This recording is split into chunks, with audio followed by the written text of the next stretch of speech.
4 years ago, Resident Evil 4 reinvented Capcom's flagging horror series to great fanfare. Resident Evil 5 has now arrived with much anticipation and seems to have picked up the series' unfortunate tradition of refusing to evolve with the times. Resident Evil 5 returns to the main storyline for the first time since Resident Evil 0, with Chris Redfield returning. He's on the hunt for bioterrorists in a fictional African country, and of course stumbles across the birthplace of the virus that has been causing all the trouble since Resident Evil 1. Far from Metal Gear Solid 4's satisfying plot wrap-up, Resident Evil 5's narrative quickly turns clumsy and slapdash. Embarrassingly telegraphed plot points lack punch, and silly dialogue robs the story of any resonance hoped for at the end of its 13-year run. Suckers! There's also the issue of racism, which has repeatedly reared its ugly head during the game's development.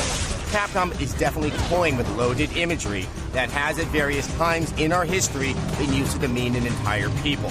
While that isn't the case in RE5, its use in the game lacks any real point of view. This visual symbology is here solely for our entertainment, which is both troubling and unnecessary. For the first time in the series, 2-player co-op is offered. We strongly suggest that you take them up on the offer, as Chris's co-op partner Sheva has some of the worst AI we've seen since the Haley Joel Osment movies. She loves to waste ammo and sort of stand around while you try to kill the things that are attacking you. The idea is clearly that the challenges presented by the controls and the more 360-degree nature of the combat are alleviated by a second character assisting you. But in the solo game, this just isn't the case.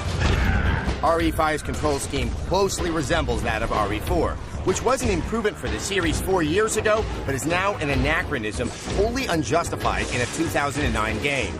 Chris and Sheva move with a plodding sluggishness, and of course, cannot move or even pivot in place while shooting. Even better, your extremely limited inventory can only be accessed in real time. Understandable in co-op, but maddening in single player. QTE sequences involve dodge maneuvers, and they make me wonder why they didn't just put in a dodge button. These problems don't render the game unplayable by any means, but they're seemingly arbitrary impediments and don't serve to heighten tension, just frustration. Resident Evil 5 is, first and foremost, an action game. There are few puzzles, and you travel a mostly linear path. This puts the action elements of the game in the forefront, which makes it doubly puzzling why more third-person action-controlled innovations of the past years were not incorporated. A half-assed cover mechanic does make an appearance, becoming essential late in the game, but it's fairly unintuitive and mostly serves to highlight how frustrating games like Gears of War and Uncharted would be without regenerating health.